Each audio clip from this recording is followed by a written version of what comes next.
Oh man. What the fuck, dude? Okay. You know what?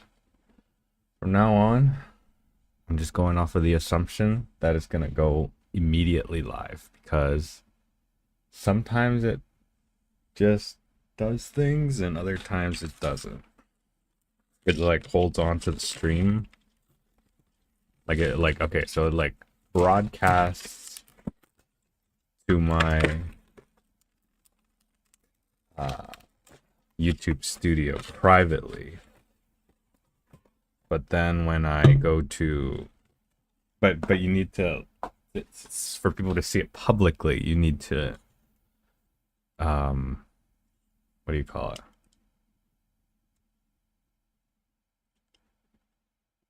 What the fuck was I saying? Oh, you need to push the start stream button. Which is kind of stupid, but whatever, man.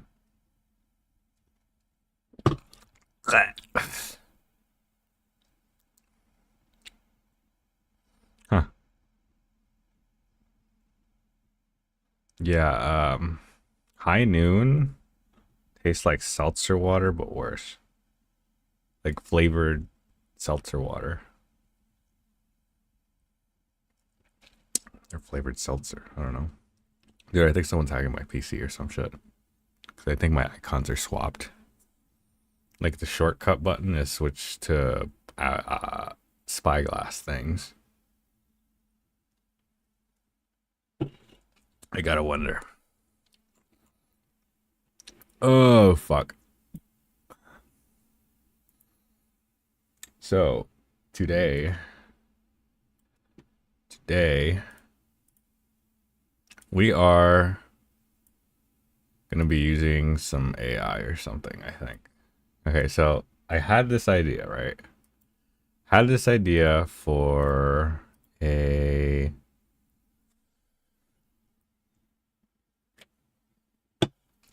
what do you call it? For not really a game, but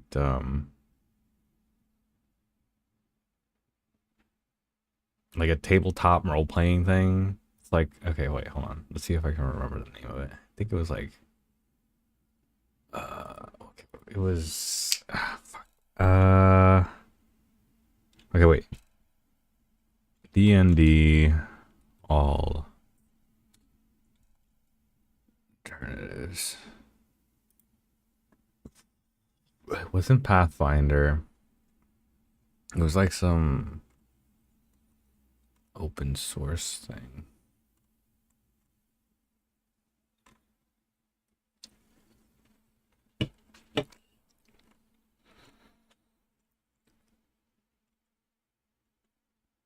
So I would essentially need to build my world within this.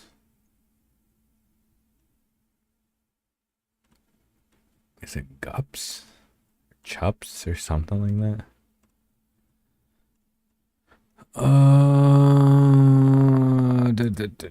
D&D alternatives. Videos.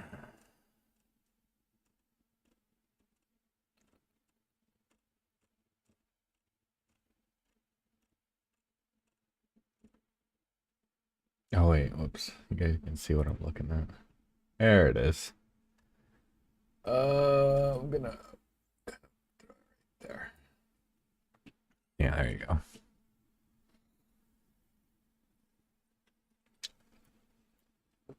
Wait a sec. I guess that kind of works.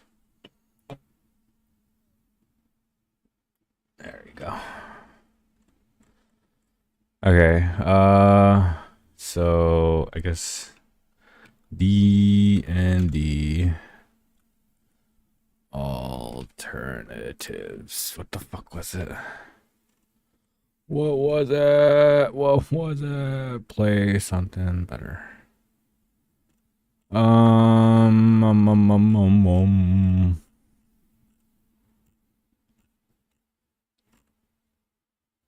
Uh,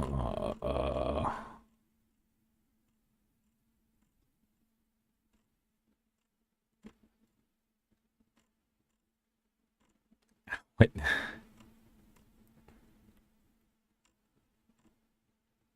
Where is it, man?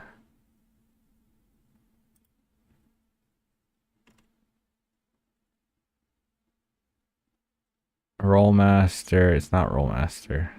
Damn, dude. What is up with my internet? It's not ARS Magic. It's not King Arthur or RuneQuest or Call of Cthulhu or that. No. Come on, dude. Where is it? What is up with YouTube? Is it just YouTube that's getting fucked up? I think so. Yeah. YouTube is fucking up. Saving that for later.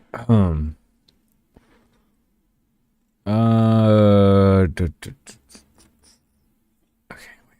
What the hell was it? D&D alternative. What was it?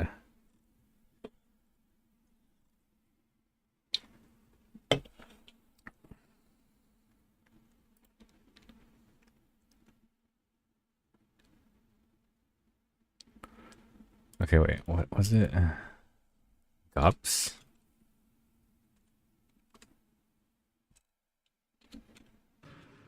Dude.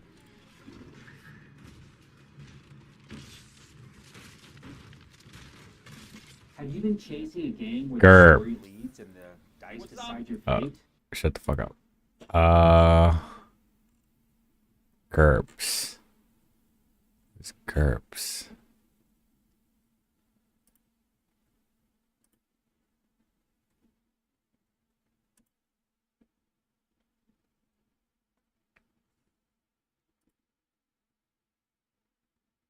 Okay, wait. I'm just trying to quick get a feel for this. Oh my god, dude. What the hell?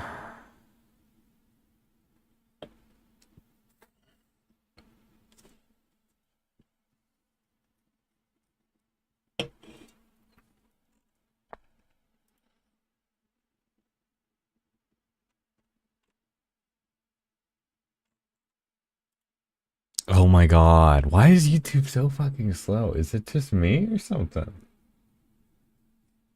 Am I even broadcasting this right now?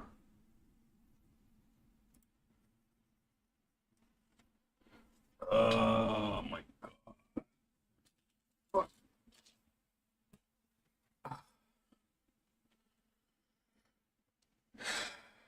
Where is it? Where the fuck? Okay, hold on. I just gotta check to see what the hell's my stream like. Oh. Well, it's not 5e. It's not. Oh, wait, no, you're not. Why isn't it freaking going? Shut up. I got an app blocker on my phone, so I can't really see until 30 seconds go by. So I guess while the video is loading. So like, in light of what is it? Death Battle kind of fucking up their own shit.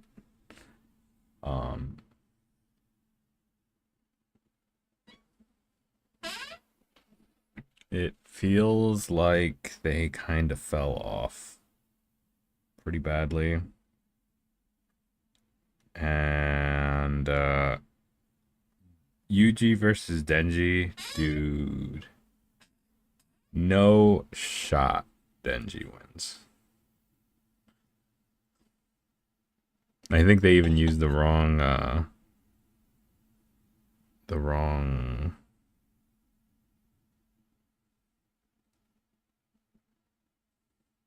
wait, what was it? I even think they used the wrong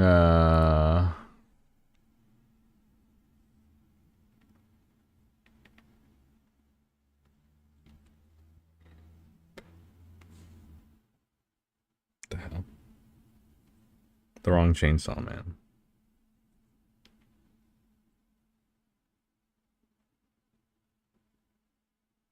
I'm just okay, yeah, there we go. Perfect. I guess it is working then. Cool. Yeah. So I don't know why this thing isn't loading. Wow, look at that. I wonder if they're starting to disable ad blocker now.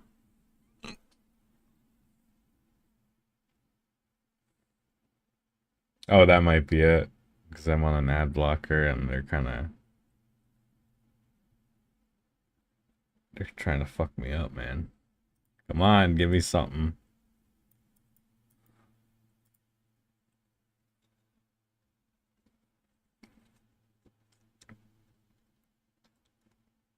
You block, you're fucking killing me.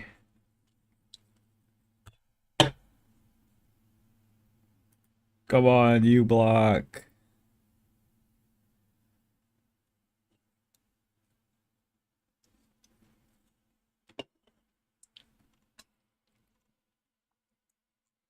God damn it. I think I might need to go in my main account.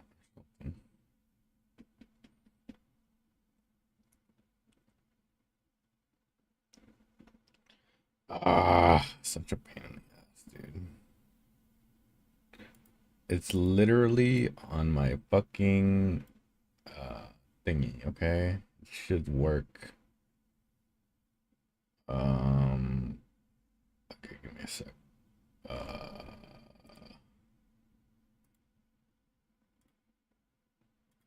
Going to you. Let's try this again. Oh no, YouTube is just ass right now, I guess. Fucking start the goddamn video, man. If you are in the tabletop RPG community, Christ almighty. you are probably aware of the OGL debacle that caused some of the D&D players to look for alternatives. Oh, you guys might be hearing my fucking... Wait, give me a second. Can I change this so that it's like just facing me?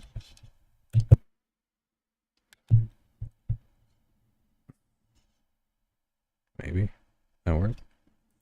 Well, the majority seem to be attracted to Pathfinder 2. It's still capturing it. Okay, wait. Properties, filters, noise suppression. Well, why isn't it? Noise suppression, noise gate. No, it's noise suppression. Then why is it capturing? E for OSR, I would like to present another. God bucket damn it all. Oh, I gotta put my headphones on. Where are my headphones anyway? Oh. Give me a sec.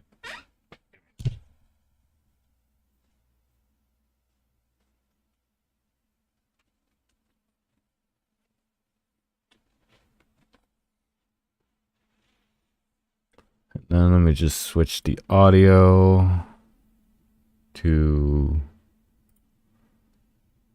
this. Option, GURPS. There we go. Because maybe you want to try something different. So here are 8 reasons to try GURPS. 1. GURPS is not constrained. I'm gonna speed it up a little bit. So. And only then realize that I have to, for example, take levels in 3 different classes and then enter a prestige class at level 12. While I did find the character creation minigame fun, I find character creation in GURPS even more fun. When there are no systematic constraints, and you are only limited by what's appropriate in the game your GM is running, character creation is easier and more rewarding. The downside is that it can be quite front-loaded, but it doesn't have to. As a D&D GM, I loved reading all the D&D books. When you read a D&D book, your mind always concocts various situations, encounters, plotlines, or ways to weave something into the world. Then you realize that it's all very gamified. As soon as you reach a certain level, hordes of orcs stop being a threat, taking on a dragon stops being an undertaking that requires careful planning and a lot of resources, various minor abilities become useless, and the world suddenly feels much less magical, evocative, and believable. GURPS, being a skill-based system, does not have levels, which really helps making the world feel more real. 2. GURPS is not GURPS is not abstract. I disagree. So, wait, not constrained by classes or levels. That's kind of true. The lack of classes and levels gives you more freedom in character creation. You only have to divide by your GM's guidelines. At the same time, it makes the world more real, believable. Oblivion with the monsters leveling with you. Oh, Skyrim. Yeah, true. Horde of orcs may remain a threat to any character, and your exploits and adventure feel more heroic as a result. So I guess it's a little more easier to die in GURPS. Not abstract. No more I make a full attack and you / GM having to come up with a cool description. You can actually perform any attack. Wait, actually perform any action or maneuver that you want without vague abstractions. Combat and everything else feels more real, visceral, exciting. Real world units. Okay, interesting. To translate any real world phenomenon into GURPS. GURPS makes sense. It's not a reality simulator. It is just grounded in reality. As I'm hearing in GURPS. GURPS uses concrete units of measurement. Yards, feet, seconds. GURPS makes sense. However, contrary to the popular belief, GURPS is not a reality simulator. Do not mistake realism for being grounded in reality. These are two different things. 3. GURPS is I mean, I guess I think it's taken in the literal sense.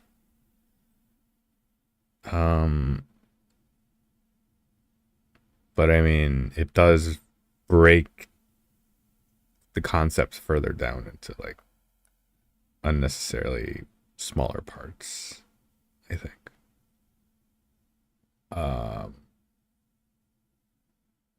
Yeah.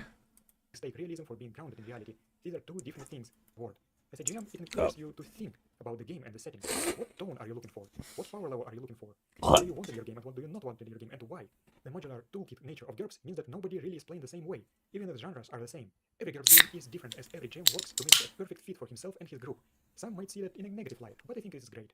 GURPS allowed me to craft my perfect vision of D&D that D&D itself did not allow me to do. While in D&D trying to fix the system, most of the time feels like you're trying to put a round peg into a square hole. In GURPS, it feels natural. The book. Wait, what do you try to fix the system? Feels like pushing a square peg into a round hole.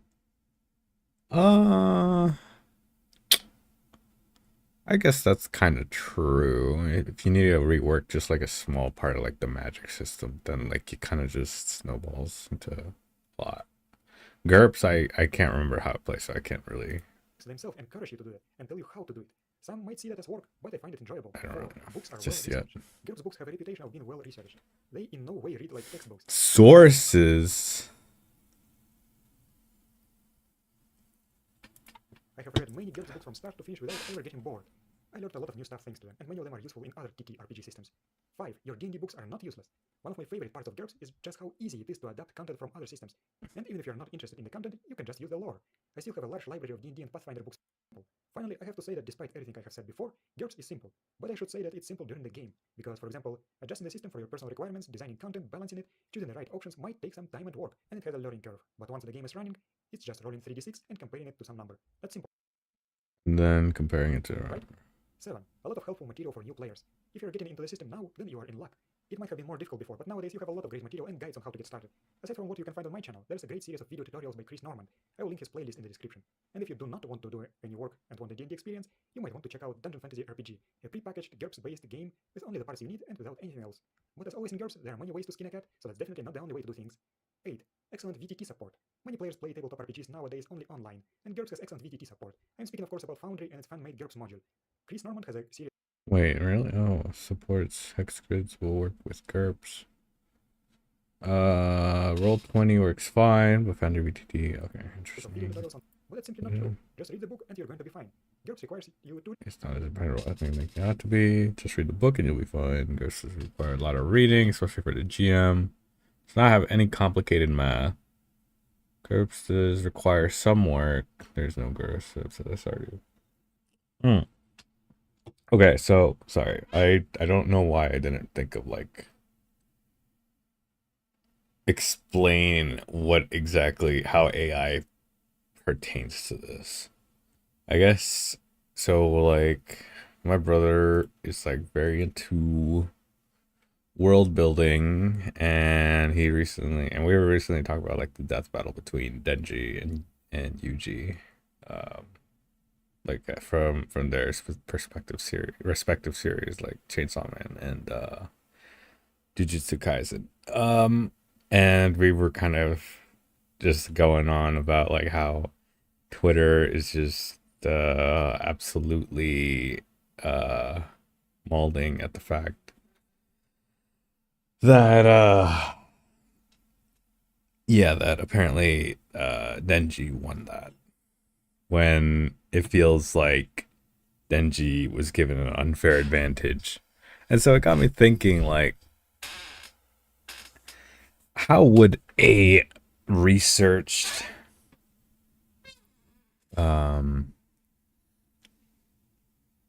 like how what would be the play by play?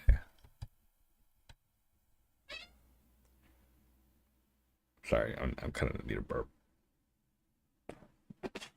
Okay. So like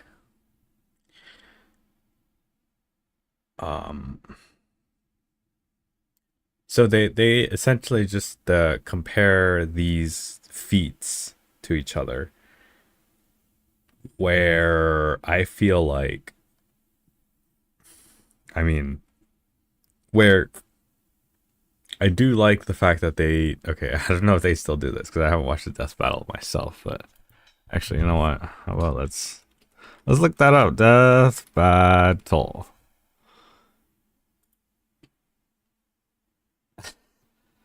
God, this is. Wait. What's the oldest one? I have to know.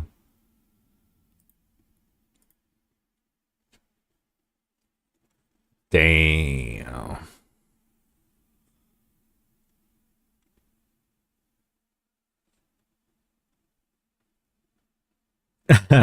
Oh my god. What the fuck is this? Why?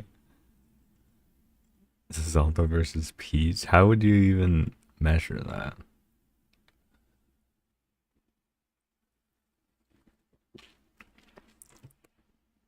Yeah, Superman, I believe, won that one. That's crazy, man. I feel old, dude. 15 years ago. Wait, what's the oldest one I can remember? The oldest one I can remember watching. Yeah, I think was Goku versus Superman. That was 15 years ago, dude. That was like 2011. Fuck. Oh wait, no, what? 13 years ago. So that, yeah, that would be 2013. Dude, that's crazy.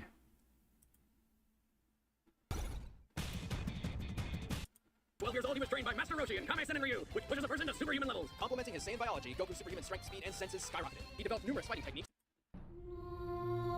My son was in the bus. He saw what Clark did. Billion megatons. Next, back to the day calendar. In comparison, this is the Tsar, the most powerful bomb to hit. His super dense molecular structure and bioelectric aura protects him and his suit.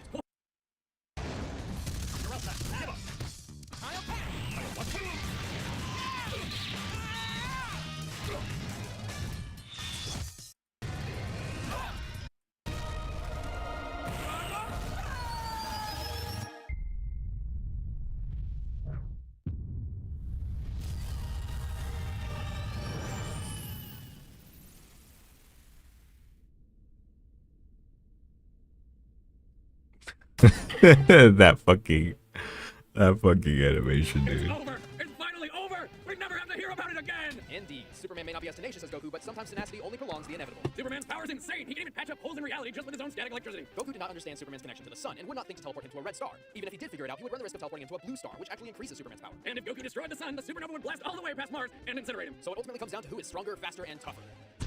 The force needed to move an object out of the sun's orbit by 1%.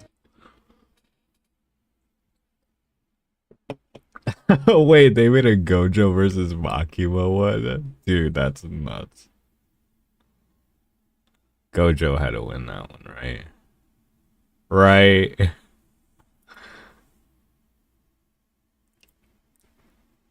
Say your prayers. Yuji versus Denji. The Vessel of Sukuna versus the Chainsaw Man. These designs are so ass, dude. I like the theater of imagination, okay?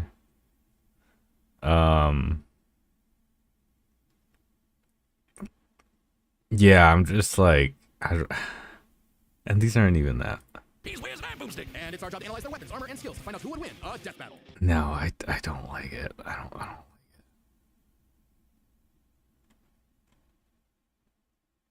Tenchi faking a domain expansion is funny as hell. I just kind of want to see the fight, but I'm pretty sure we're gonna like get spoiled. Okay, wait. Let's just see the end. Oh yeah, spoilers. Domain expansion. Finally got you to stop moving. See, we can be smart too, huh? Punk ass bitch. Try it. Yeah. Wait, wasn't that Sukuna's thing? Or does he learn this in like a? I don't know what Yuji was this? Denji is Oregon level. What? To attack your opponent's nuts twice in one episode.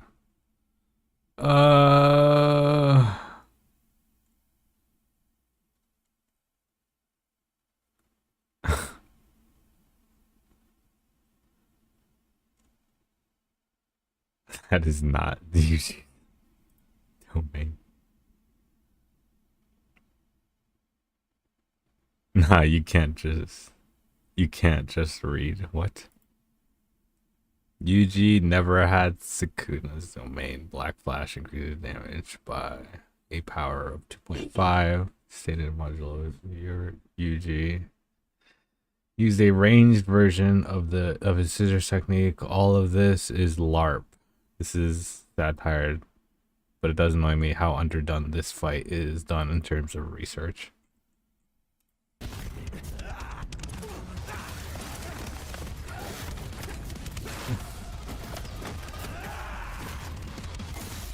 A human and a curse. Brothers. You don't see that every day. All right, Pocha. I wonder if that burger place is still open. KO! If Yuji Itadori was one thing, he was strong. Just not strong enough today. Let's break this down into 4 chapters. Their speed, skill. Damn. That's yeah, that's kind of it. And yeah, so did they? Wait. Girl, perhaps Denji's one true love, except for the fact that she shares a body with Makima's sister, Yoru, the War Devil, who herself is in love with the greatest warmonger of them all, the United States of America. And Yoru is determined to use her love of the USA to drown the world in a ceaseless hurricane of blood. Denji, buddy, you ever consider maybe switching to guys or something? Because every single woman you meet has tried to kill you. It was in Denji's climactic battle with the War Devil that his and Pochiva's bond finally matured, giving Denji full across the globe with a near light-speed 2-ton bullet from the goddamn Statue of Liberty. Better yet, Yoru was so powerful she turned Oregon into a sword. Yes, the state of Oregon. Crumple the entire landmass into a blade, fly over to Japan, and swing it at Denji. And he matched its power. She also threw the American flag at him. The one on the moon. You know, the moon in space. In seconds. And he dodged it. With the whole world literally falling apart, Pochita realized that becoming Chainsaw Man made Denji's dream for a normal life impossible. Something Denji was always too stubborn and selfish to realize until it was too late. So Pochita did what any good dog would do. Eat himself and erase the Chainsaw Devil from existence, creating a new world without him and leaving Denji just Denji. But maybe all this time, Denji was enough. Being Chainsaw. Oh yeah, spoilers by the way. Most fearsome sorcerers in history. Turns Wait. like a souped up version of his normal punches. Even better, Yuji finally gained access to the most powerful weapon in any sorcerer's arsenal, a domain expansion. Basically a pocket dimension created by the sorcerer where their ability will hit no matter what. No contact needed. If you're trapped in Yuji's domain, you're getting sliced to ribbons. With all his power and training and right. Wait, what? Just fury, Yuji severed Sukuna's soul from Megami's body, freeing his friend from the demon's clutches. But not before offering Sukuna one last chance at redemption, which he rejected before dying because, well, evil, leaving Yuji to grow into one of the most fearsome sorcerers in history. Turns out the cursed objects that Yuji consumed made him part cursed and slowed his aging to a crawl, giving him decades of training and battle experience. He's mastered blood manipulation, can pull off black flashes at will, and shredded entire cities apart with Shrine. Just like Gojo and Sukuna before him, he became the strongest. But what actually makes someone truly strong? For Sukuna, it was the power to stand alone atop all others. But to Yuji, it was the opposite. The only reason he had survived as long as he had was because of the mercy and sacrifice of his friends. So Yuji brought together friends and allies, new and old, to create a world eventually free from curses entirely, fulfilling not just Gojo's wish, but his grandfather's as well. Because if Yuji Itadori was one thing, he was strong. Wow, so they're doing okay, so I guess they did the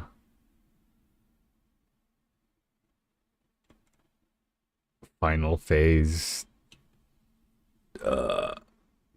Yuji versus Final Phase Denji. Huh. Interesting.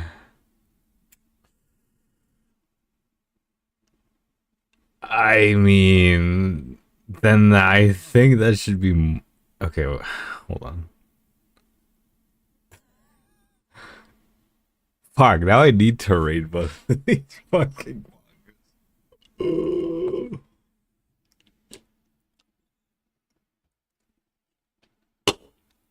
I'm so fucked. Okay, well, I'm not really sure if it's justified. I can't really say.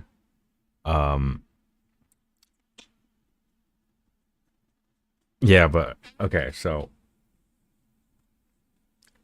in my head, I thought like what's a better way to do this? What's a better way instead of just comparing feats to each other? If it's a close kind of battle, then like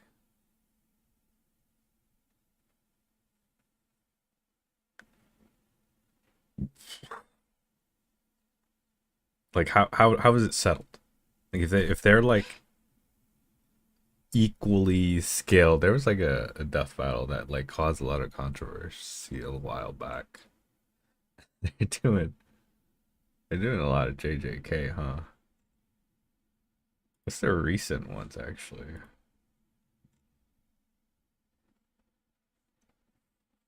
Can Denji beat Yuji? Is that just a trick?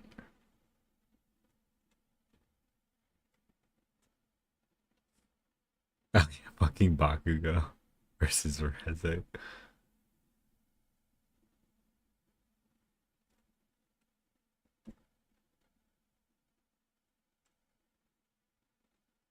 Uh,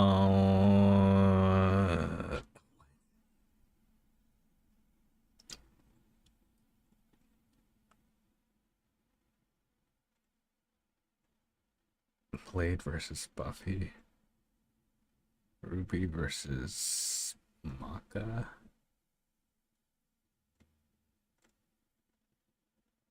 Damn, dude, they pull in fucking millions of views. That's crazy. Like, who is their counsel? Like, who goes like, okay, like it can't just be these two guys. There has to be like a team of people just trying to research all of this. And then compiling it all together.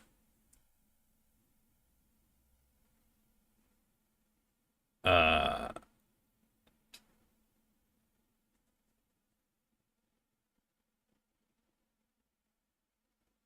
I, I don't know.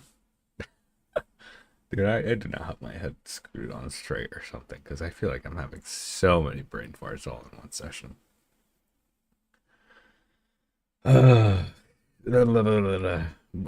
I don't think I even fucking touched GURPS. Like, how does GURPS fit into all this? GURPS basic. Okay, so basically, I was like, okay, so what's a good way to really measure out the blow by blow,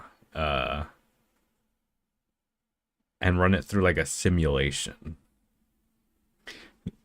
So in my head, I was like, GURPS was pretty. What do you call it? It's very not accurate, but methodical, I guess. Ugh. Um, yeah, it was very methodical in how its battle can really be. I saw GURPS, like a gunfight in GURPS, and it's there's like a lot of ways you can approach a a simulated gunfight into GURPS. And I think I tried it the one time, but it was just very rough around the edges. I was trying to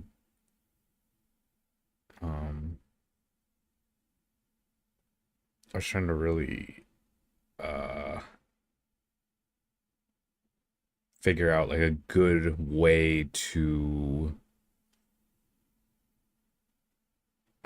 have bullets land. Like I couldn't decide between a D4 or a D6 for bullets.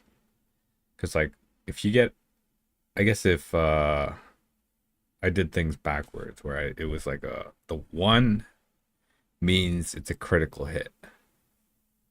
And then anything higher than that is okay, so 1 would be a critical hit, 2 would be a hit, and then 3 and 4 would be like a miss. Or should I do it like 1's a hit, a critical hit, 2 is a normal hit, 3 would be a normal hit. And then 4, 5, 6 would all be misses. Might have to do that or a D10. Maybe a D10 would just square it all off easier. I don't know. Actually, I still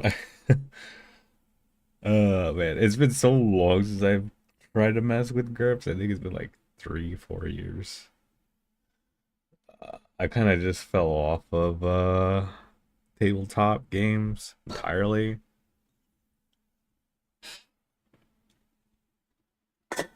Because I got no one to play them with. Simulated gunfights are fun and all, but I mean, unless there's like a story behind it, it's not really that fun. I kind of want to see a game being played in GURPS, actually. Wait, actually. GURPS campaign. GURPS Federal Agent.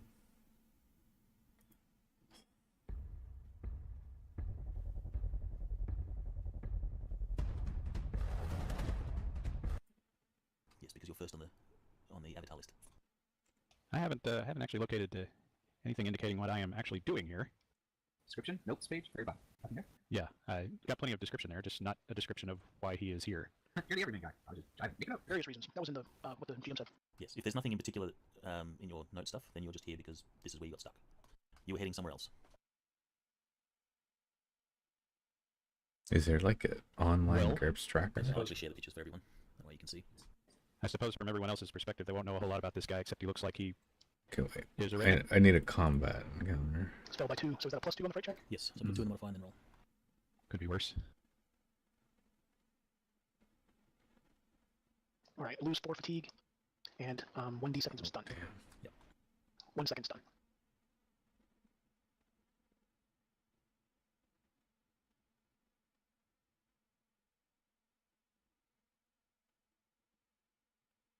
Alright, so on your... Oh shit, there is like a D&D app for GURPS. Maybe. At the beginning of your next turn. Give me a sec, I gotta use it. I'll be right back.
Oh my god.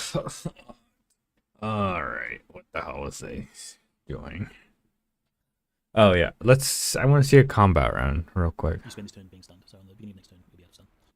I can still say nope. So this is like a second by second Of course. fight.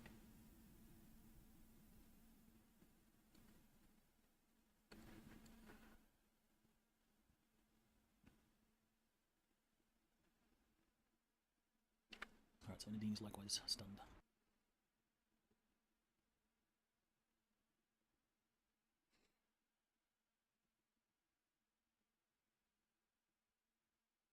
Is Dr. Phil even looking out the window? Oh, my bad. Sorry, no, yeah, brain fart. Okay, yep. You will have heard the gunshot, however. Okay, he's gonna kind of peek his head out from the booth and he was working at, and will he see anything from back in the room looking up there? No, not from back there. Okay. Yeah, but you should probably go take a look at the very least. Might be something interesting, and we'll go here. Alright, the demon charges towards Doug, who's shining the bright light in its face and shouting obscenities at it.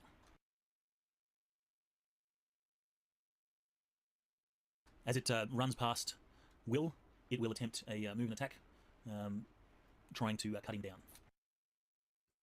We will And attempt a succeed what? just. Will, you may defend at -4 due to stun. Hold on, I Bleeding gotta is zoom the fucking. It says okay, stun for 1 second. Every second after that, roll versus will. Whatever bonuses or penalties you've had on your original turn to snap out of it. Can I get the 1080p, please? Oh. I don't think you can retreat. No. Yeah, you're probably right.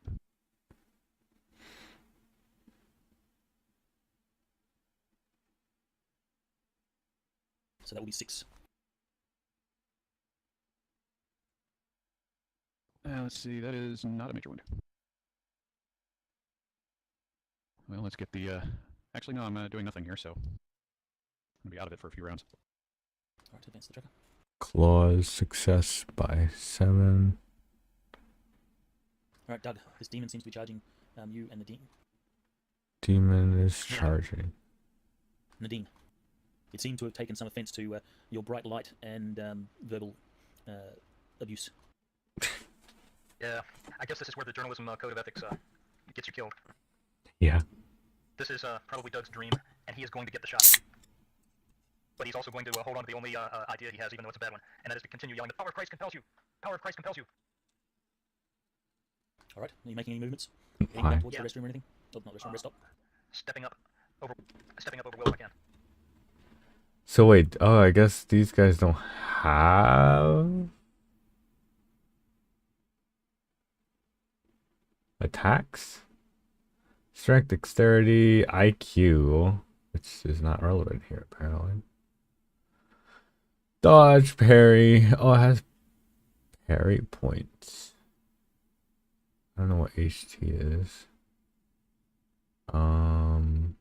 Hit points. Something points. You're nowhere near Will at this point. Who is that I'm stepping That's over? Nadine. Oh, okay. Yeah, stepping over then. So end your turn. Jane, you can just end your turn and faint. Donna. Still stunned. Oh, I won't be stunned next round. I come out of stun.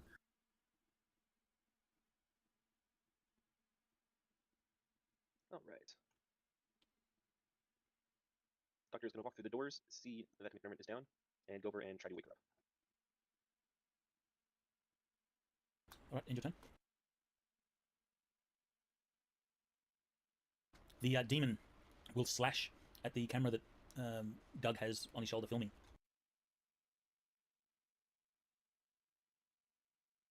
And will hit with a critical. However, only does a couple of points of damage. This is not enough to destroy the camera, but it certainly cracked the case and maybe messed with the focus or something like that. So your image is now a little bit blurred. Will remain stunned, and since Will has gone AFK, I'll advance him. Doug.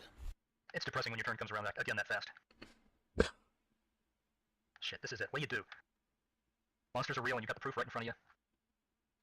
Tape it. And just trying to break your camera. Damn.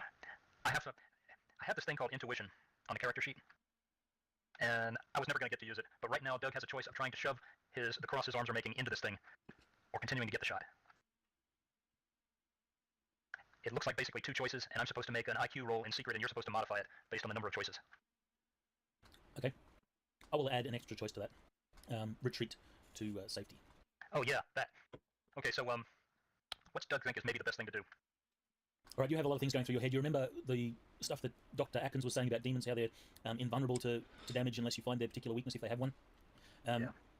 You're doing no good out here. You're probably going to get killed, so your best course of action is probably get inside and see if you can lock this thing out of the rest stop. You can still, of course, film through windows and such. Yeah, I guess he figures he better try to save his skin, so he's going to run and try to hold onto his camera while he's doing it.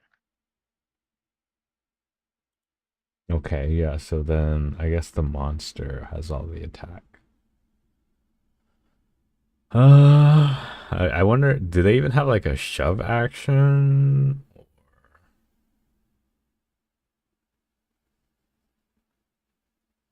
I don't know. I mean, I guess a lot of this stuff does the math for you, now that I think about it. I don't know. I gotta see something. Hey, wait, oh, there's a combat one? Wait, hold on. The vitals, any impaling damage that gets past armor is now multiplied.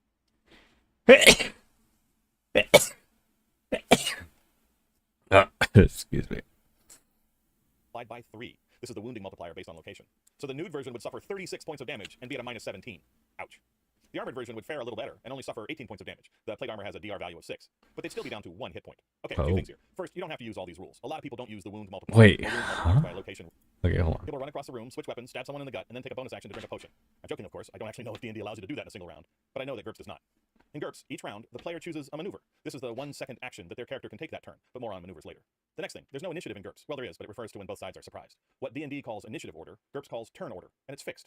Turn order is determined by the character's basic speed value. While you might mourn the loss of the random order offered by rolling dice, there are some advantages. Mainly, each turn we always know who goes next. In fact, my current gaming group usually sits in turn order sequence around the table, so we just go clockwise. Originally, it happened by chance, but we keep it that way because it helps. And the concept of turn order makes sense in GURPS because you're building your character. You can pay points to increase your speed, and hence your chance of going earlier. Oh, for every level? But more on that in the character video. Hit points. In 1974, Dave Arneson and Gary Gygax came up with the concept of hit points for their groundbreaking game Dungeons & Dragons. That game concept is still in use today, and in D&D 5e, hit points represent a combination of the physical damage that the flesh can take and the exertion as you're dodging out of the way of an attack, and your skill at knowing best how to minimize that damage. You know that when you go up a level and gain 10 hit points, your character isn't packing on 10 more points of flesh. That most likely represents the character's increase in skill. But don't get me wrong, it's a great concept. I just point this out to show you how GURPS differs. GURPS also has hit points, but they only represent the physical damage that the body can take. GURPS uses fatigue points to represent the character's exhaustion level. And as I mentioned in the game mechanics video, where each attack is a dance between the attacker and defender, in GURPS, 2 of the 3 types of active defenses are skill-based, which means you can train them to get better. Also, in GURPS, you don't die when you get to 0 hit points. Instead, the character has to start making success rolls versus their health, first to see if they can remain conscious, and then to see if they can remain alive. It is possible for a valiant character to continue the battle even as they sink deeper and deeper into negative hit points. If they don't fail the various health rolls, they can remain alive until -5 times their maximum hit points. It does lead to some cinematic battles, as your brave commander hangs on to consciousness long enough to deliver the final fatal blow. And yes, this happened to one of my characters, and it was epic! By the way, we usually have all NPCs just die at 0 hit points. Unless they're special, no need to keep track of all that stuff for general NPCs. I mean, they aren't the heroes, your characters are. Also in GURPS, there's no such thing as armor class. Armor just provides damage resistance, which is a fancy way of saying that you subtract the armor value from the damage and only apply the difference, whatever gets through the armor. But because of all this, many people say that GURPS combat is more deadly. And they are right, sort of. GURPS tries to be a close simulation of reality. Many people love GURPS because it can offer that gritty reality experience. Sean Punch, the line editor of GURPS, once posted that if you wouldn't do it in reality, don't do it in GURPS. Of course, as the GM, you can decide which rules you want to use, and there are more cinematic rules, but in general, GURPS combat can be more lethal. Let me show you some numbers for comparison. Take a D&D 5e character with 35 hit points, and they're attacked by a spear-wielding goblin. The goblin rolls a critical hit and does 12 points of damage total. The D&D character would have 23 hit points left, close to 2/3 of their maximum, and it doesn't really matter whether they're nude or wearing plate armor. Now let's take a decent fighter-type character in GURPS, which would have, say, 15 hit points. Hit points are calculated based on your attributes and do not normally go up. You can buy them up, but only to 130% of the original, representing getting as buff as possible. So let's do that, and now the fighter type has 19 hit points. The goblin makes a critical hit to the guts and does 12 points of damage. In GURPS, being nude versus being in armor does matter, so the nude version would take 12 points of damage, with 7 left, about 1/3. The armored version would fare a little bit better, and only suffer 6 points of damage. The plate armor has a damage resistance value of 6, about 2/3 their maximum.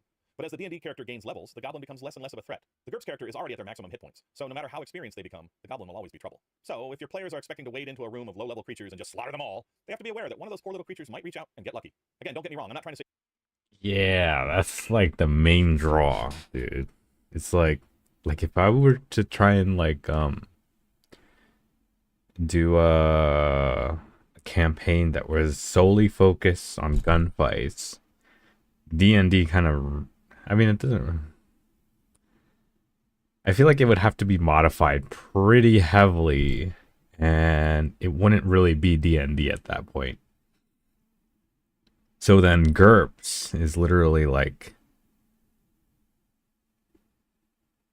the best alternative, really.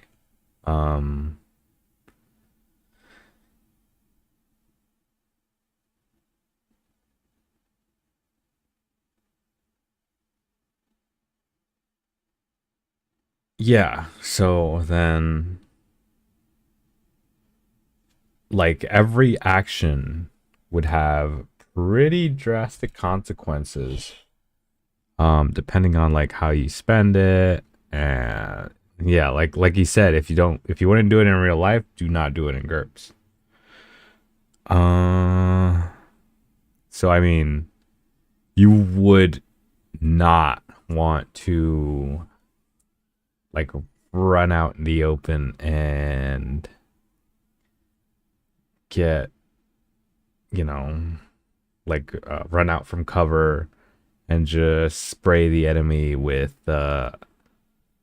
bullets, because I mean, you're gonna get shot since you're out of cover. They have a better shot at you.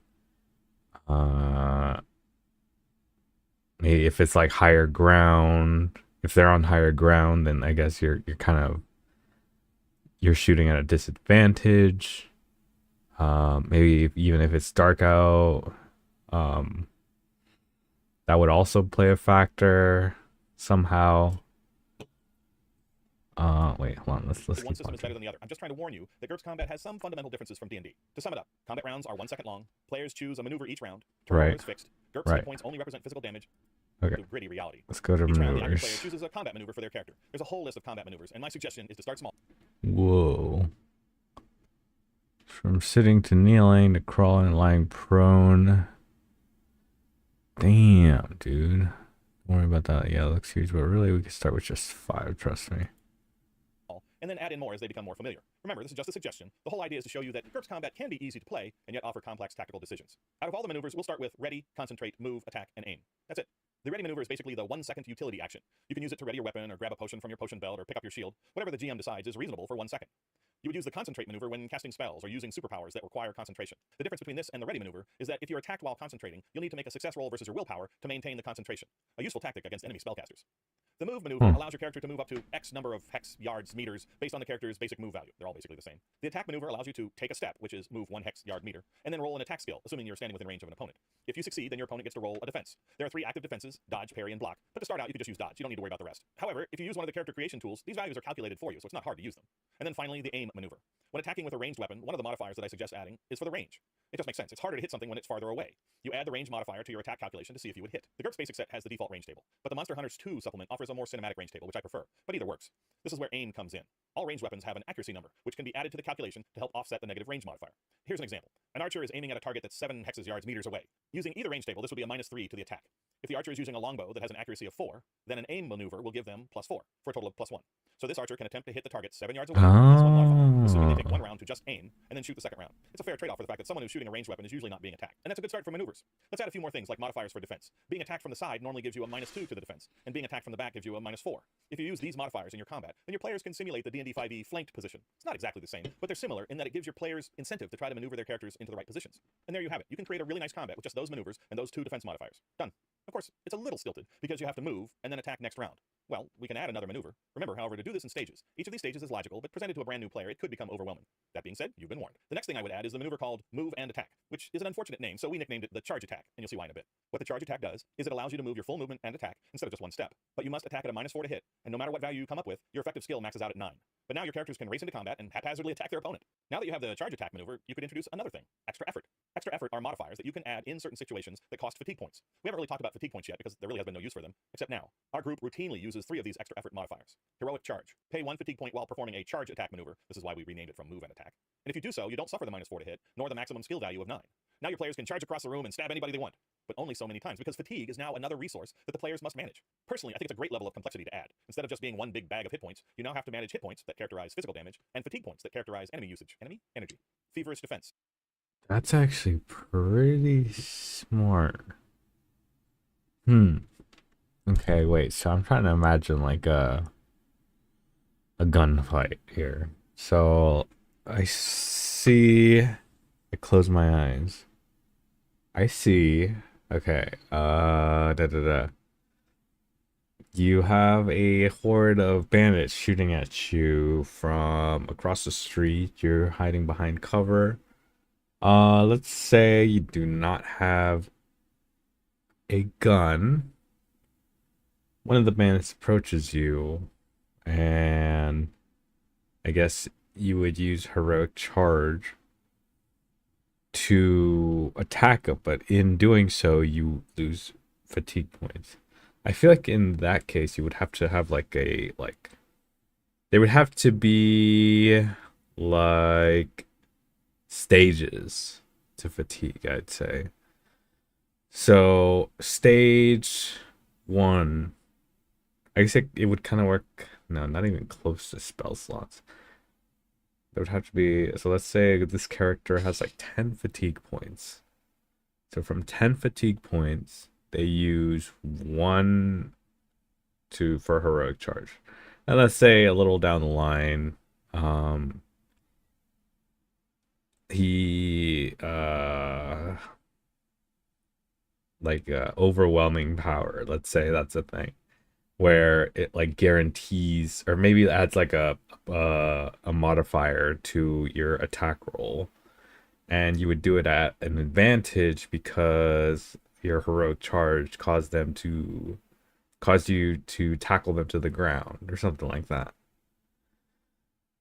So your character has this guy pinned to the ground, and you're using I don't know, Desperate Fury or something, and you're just like wailing on this guy at an advantage because he's on the ground, and you're just fucking going to town on this motherfucker. He is now unconscious, but you wasted 4 fatigue points. So at 4 fatigue points, I'd say at that point, any normal action would probably have like a negative modifier set to it, where like I would say that at fatigue you would go to stage 2. So from stage 2 fatigue, that's when you get your first negative modifiers added to every single roll.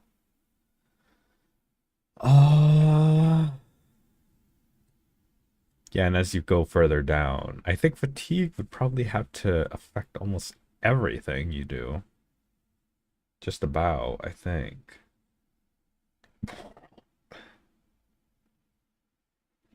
That's what I think, at least.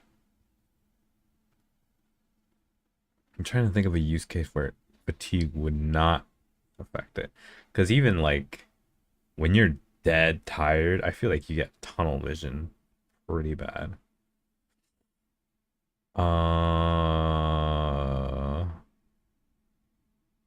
And you just cannot, and I guess in like a situation where like guns are firing and stuff like that, you would kind of, yeah.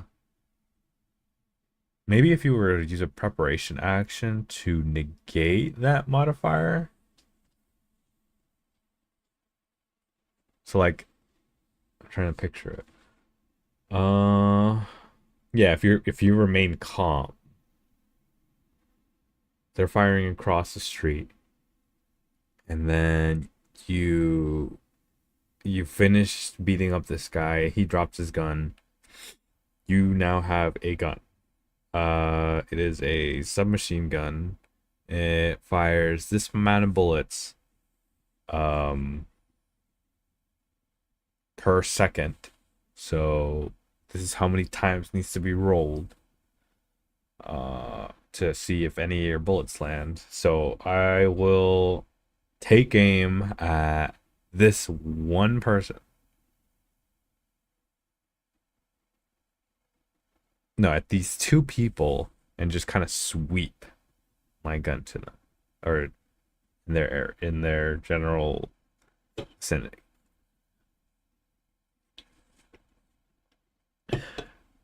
So, okay, you shoot your gun to these people, and you have to roll, I don't know, d6s for each single one. So you roll, get a 1, roll, get a 2, roll, get a 6, roll, get another 6, roll, get another other thing. But it would have to be, oh wait, actually, if it was like aiming, it would have to be at -1.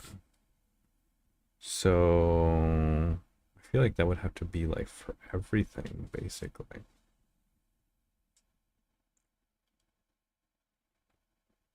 Maybe there would only have to just be 2 phases.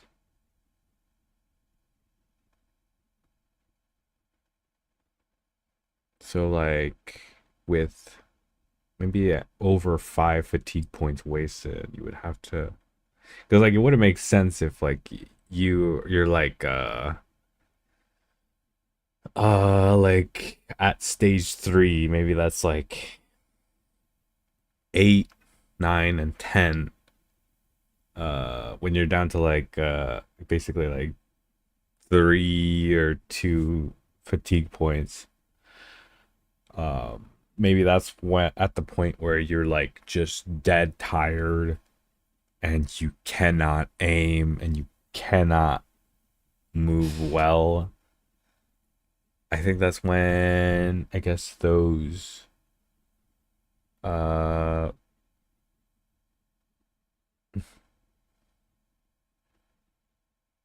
when those it's like a stage of tiredness that would probably like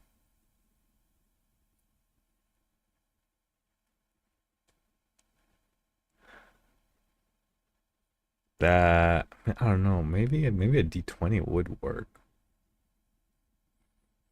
or a D10. So like let's say like at stage 3 fatigue you need to switch over to a D10, and unless it's a critical hit, then it doesn't get its modifier added or subtracted, I mean. So at probably at stage 3 fatigue, let's say you're absolutely dead tired and you go to sweep these people chasing after you. You're sweeping your gun as you're firing. And you're super exhausted. You're just huffing and puffing, and you've ran for over a mile trying to shake these guys off. But they still keep coming. You're just dead tired. And you go to sweep. You land 1 critical. And that critical manages to do enough damage to down 1 of them. But as for the other ones, I think, okay, so like a D10. We want at least, I'd say we want half. Okay, let's say half. So 1 would have to be a critical. 2, 3, 4, and 5 would just be normal hits. So you would miss at a 4 because it's a -2. So then it would be a 6. And then so on and so forth. I guess there would have to be like a range at a D10. If it's like a minor scrape, I'd say like a 5 would probably be a minor scrape. And then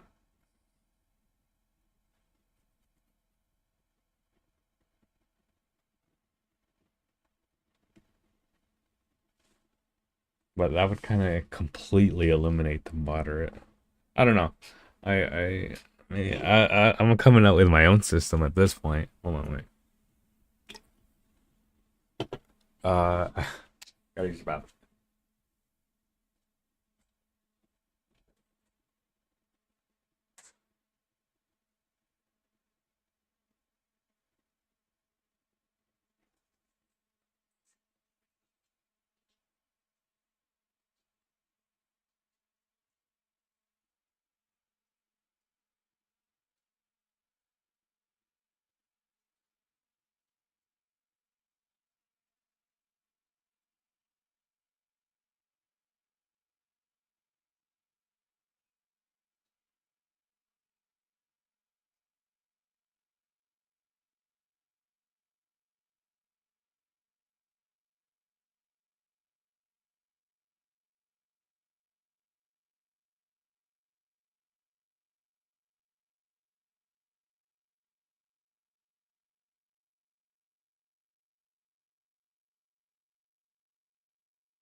Yay, let's see here.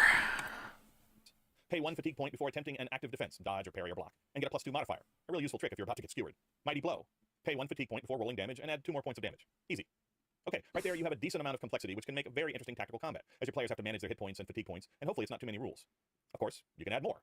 Are you ready for the next level? I call this the hurry up and wait stage. All-out attack, which has 4 variations: determined, strong, double, and faint, although we don't seem to use faint much.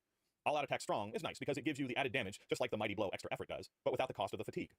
All-out attack determined is good if you're having problems hitting. All-out attack double is 2 attacks, think possible double damage.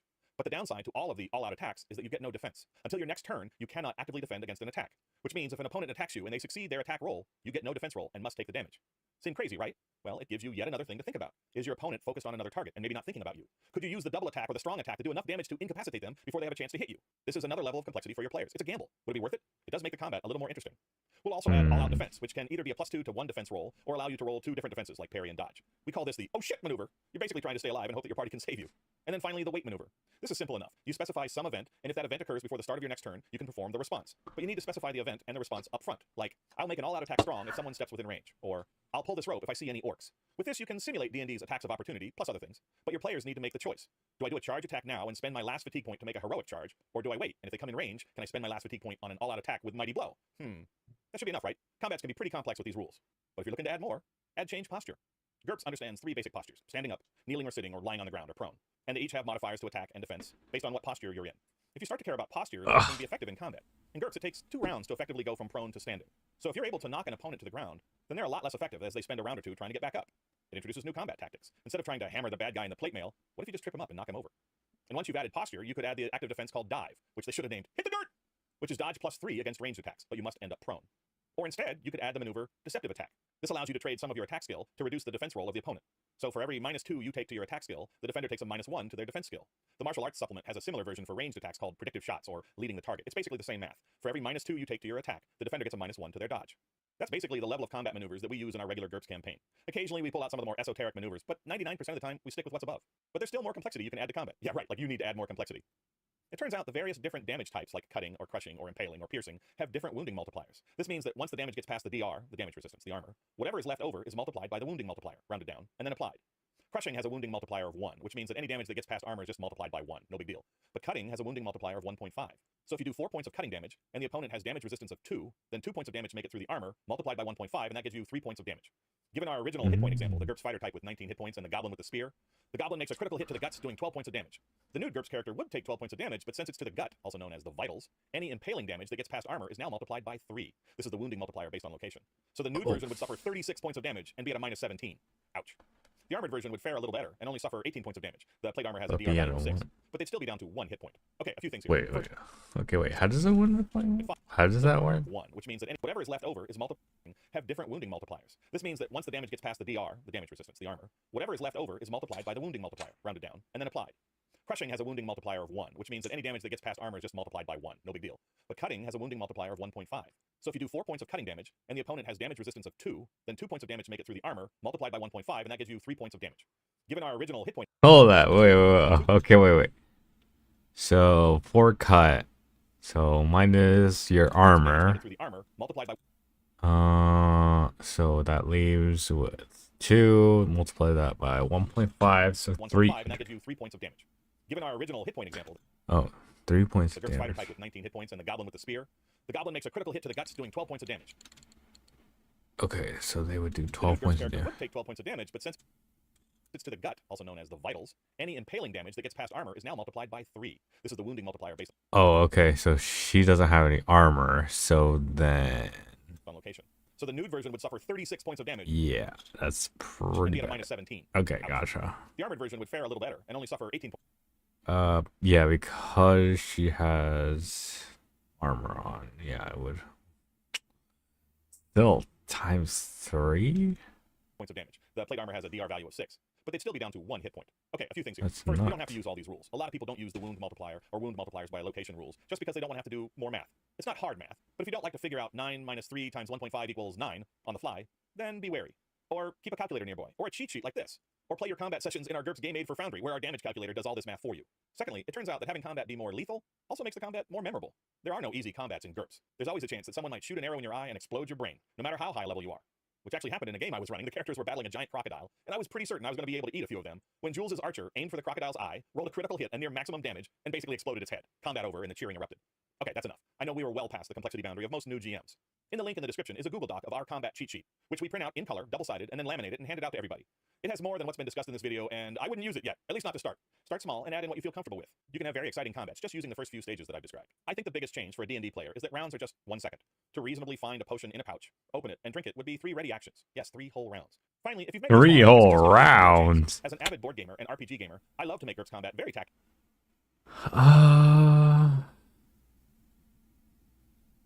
That's kind of crazy. Well, I guess if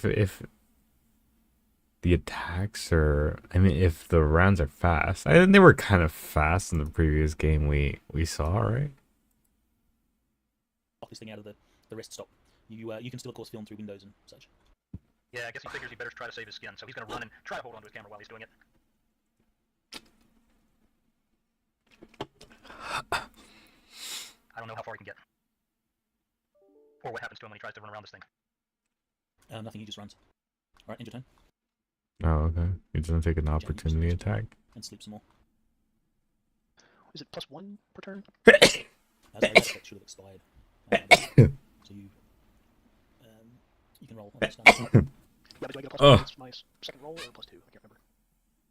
I'm not sure, we'll say +1. Okay. Not yet, still thinking.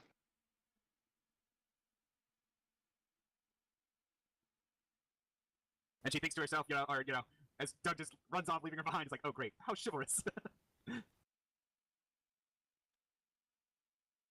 Alright, so you're left with this demon. Will doesn't look like he's in a good state. Your medical skills will tell you that he's quite hurt. Yeah, she wants to get to him, but between him and her is a, well, weird mutant bear. Okay, wait. Hold on, wait. How does... Your medical skills will tell you that he's quite hurt. Yeah, she wants to get to him, but between him and her is a, well, weird mutant bear thing. So. Okay, wait. Hey everyone, I'm Chris Norman, also known as Note. Okay, hold on.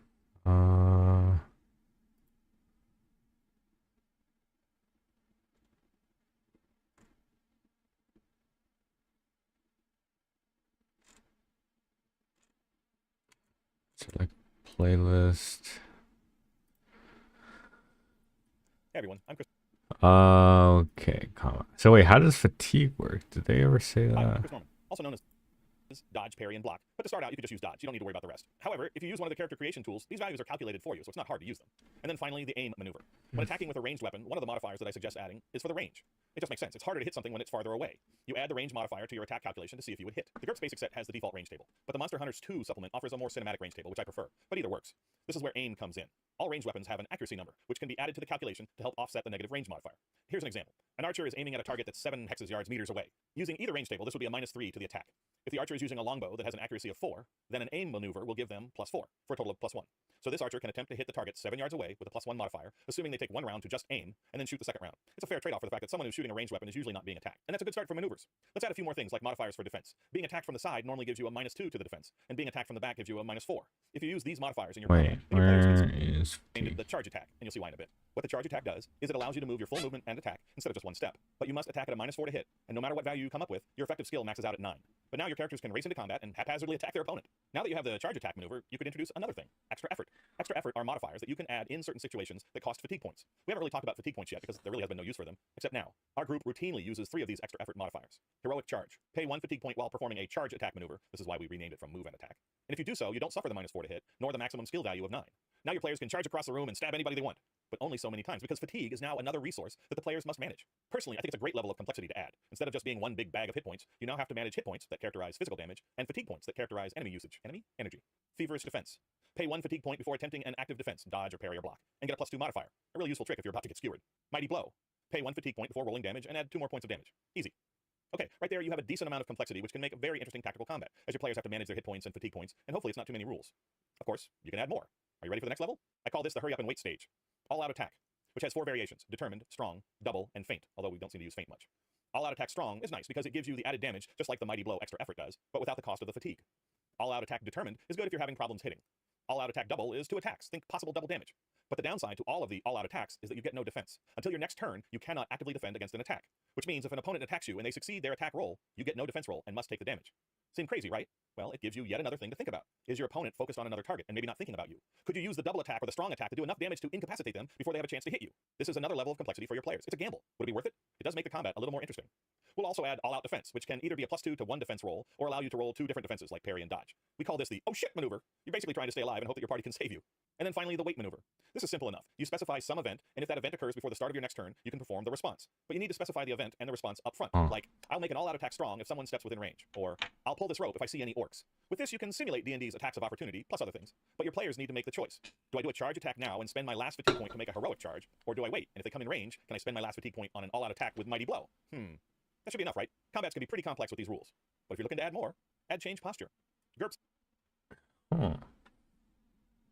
Okay.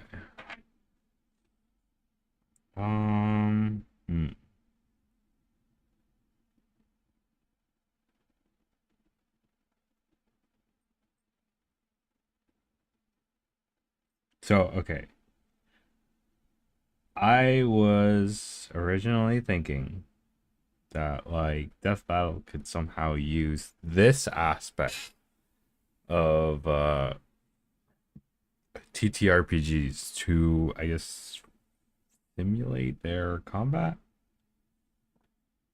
But it is a lot of work, I'll admit.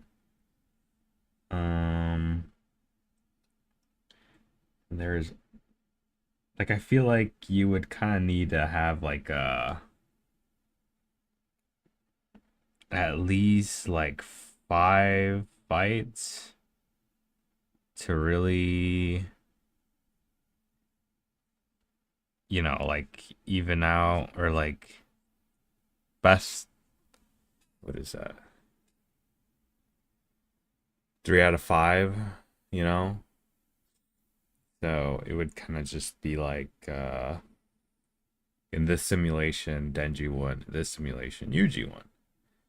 Denji, Yuji, and then the final round would it would go to the winner.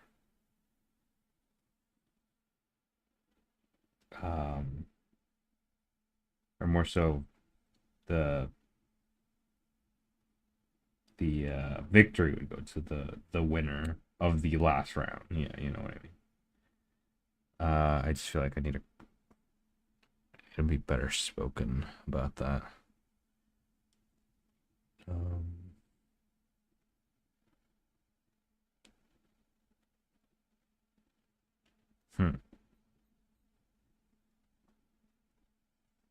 Yeah. Yeah.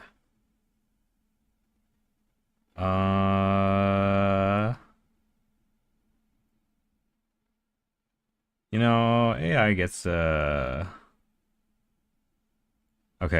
I'll admit like AI is not like good for society. There is not really a good I don't know. Well, okay, well, AI has some use cases. I will admit. Like sometimes you just need like something quick something quick and dirty to organize like files or something like that, right? Or maybe you just need like a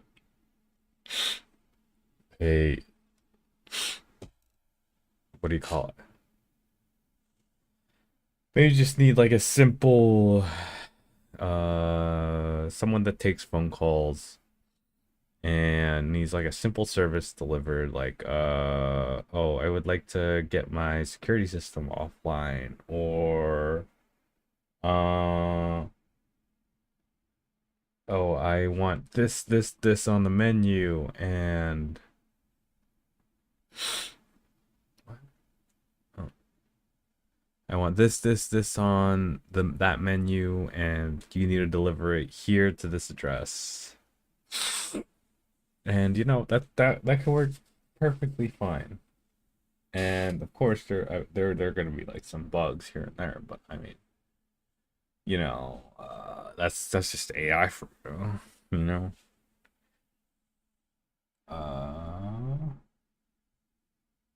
When it comes to creative stuff, I feel like it should be left to people.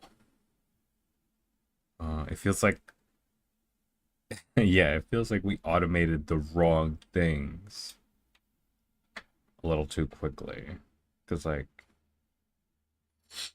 it should be automating my fucking Excel spreadsheet first and foremost.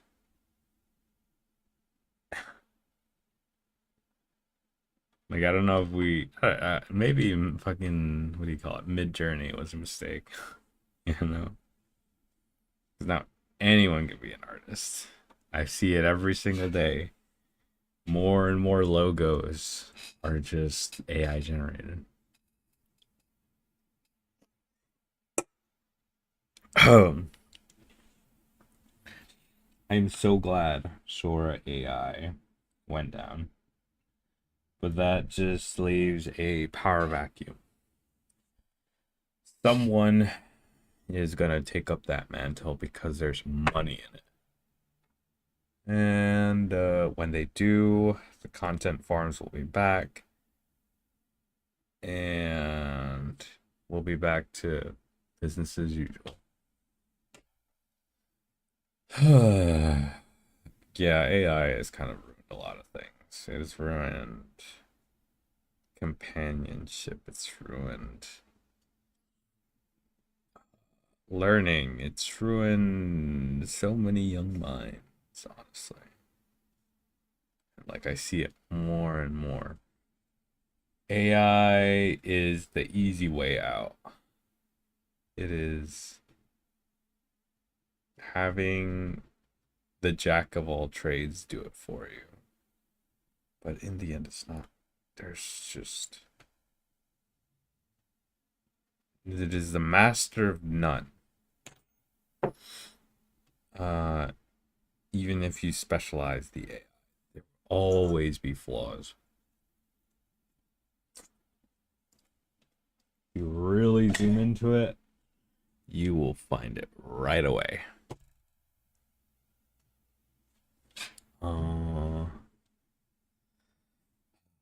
It's really good at math though, so I don't know, man.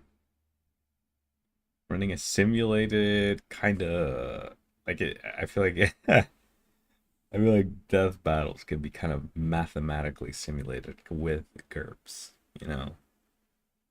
Well, not with specifically GURPS. I'm sure there's like a certain system you can build, but it requires a lot of brainstorming, and then it needs to also implement the fact that like a character's feats, like Yuji, or yeah, like Yuji being able to use Black Flash so many times, or fucking Denji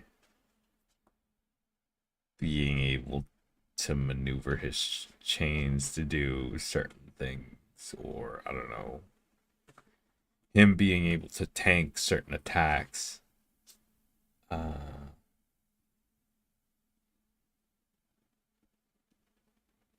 It's not as cut and dry, and there needs to be some sort of oversight. Yeah. Yeah, no, this was like a weird idea that's been brewing in my head, and I'm just kind of flopping it out there. You know, for some reason, I do a lot more critical thinking on stream than I do on a normal day-to-day basis. Normally because like I'm just binging YouTube videos, and it's probably not a good thing. Feels my freaking head is shrinking, man. You know what I mean? Oh, yeah. I try to do things on my own, but sometimes,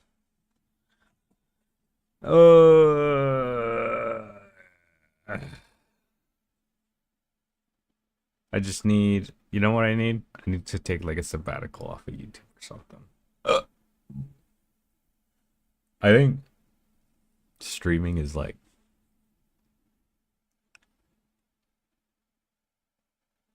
it like locks me in for some odd reason.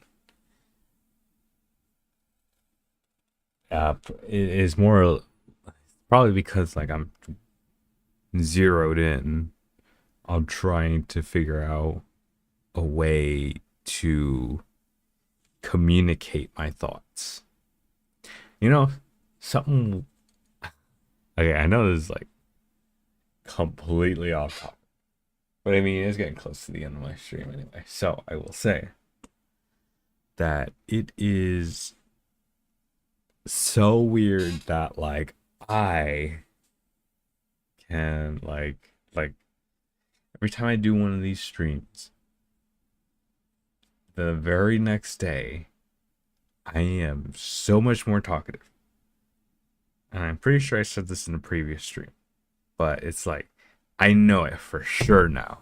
Every single time I stream, I am just so much better at communicating my thoughts to a person. Now, don't get me wrong, I still get jumbled up. I still trip over myself.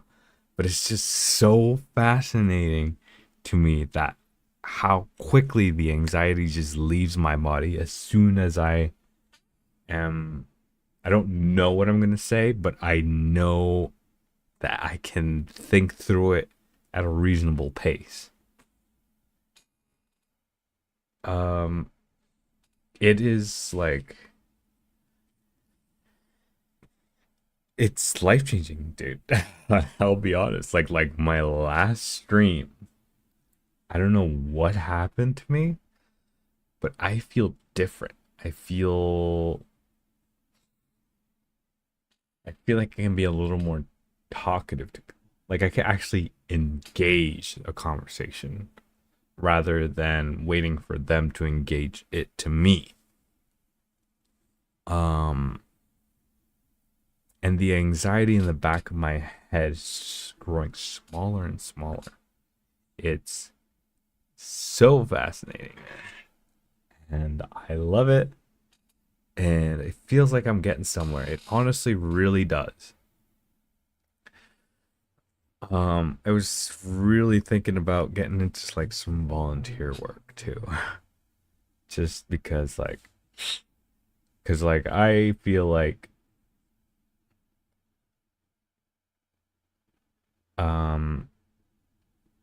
I do not like the state of things. Everything is just so ass. And I am just rolling around in the shit. Just doing what just trying to get by. Not really doing anything to change it. But I don't know, something inside me is brewing where I feel like I need to do something out there to kind of make some kind of change. It disgusts me just how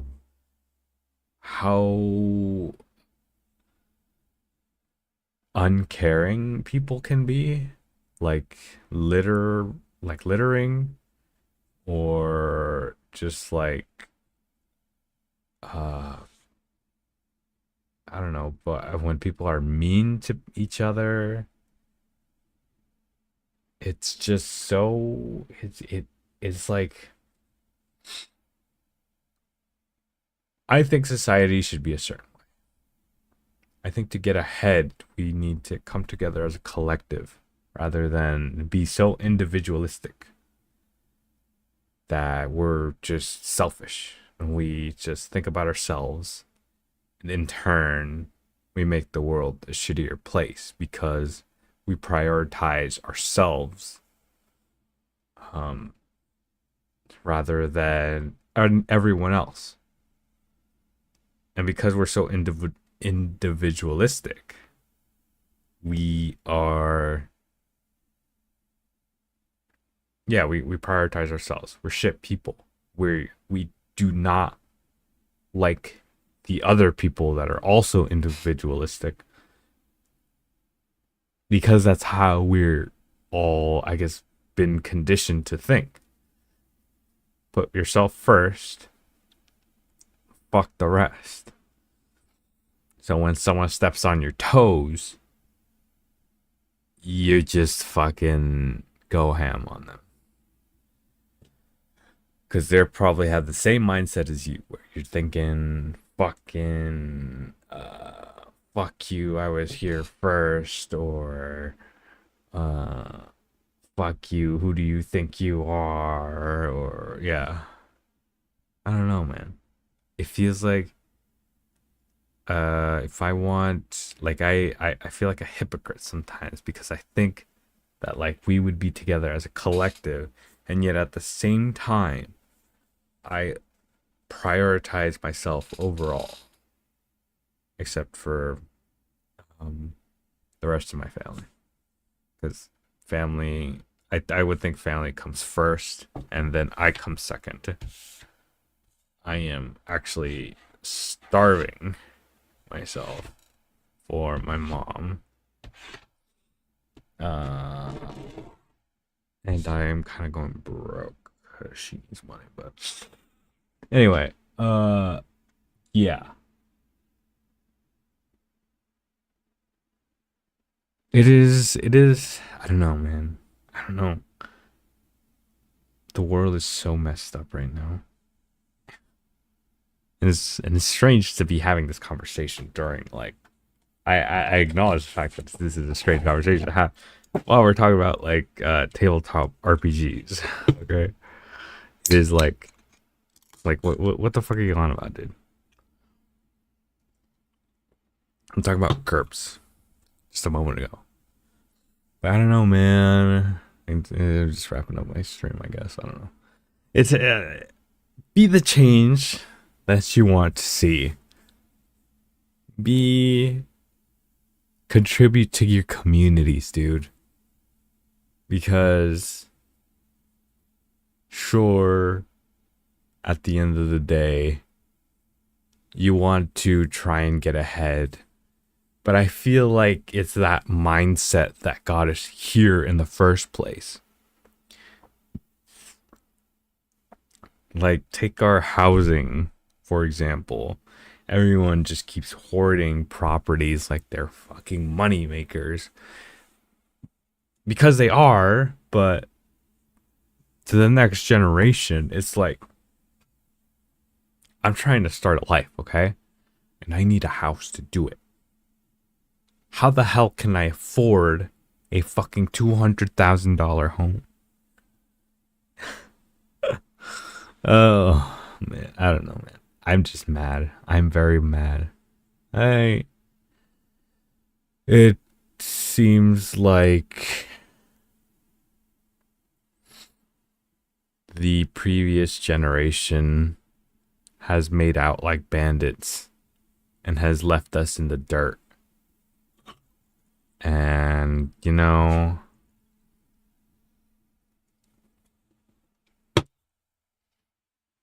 whatever happened to family?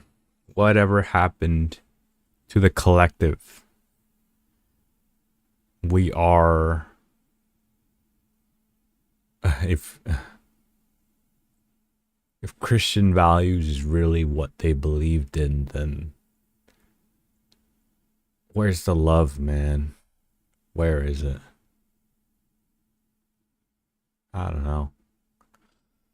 I've been soul searching, and you know, I kind of just say, what do I say? Sorry, I'm just thinking way too much. I just need this outlet, I guess. I don't know. Yeah. I don't know. I don't mind me. I'm just thinking aloud, I guess. But anyway, yeah, that's what's been going on. This is a weird stream. Originally this wasn't even supposed to be a whole GURPS kind of video or a stream. I mean, I don't know. It was, I don't even know what I had planned for that. I think I was gonna play a video game or something, but it's already 10 o'clock, so I gotta get going. I got work tomorrow, and I'm feeling somewhat tired. So I will see you guys in the next one. Bye-bye.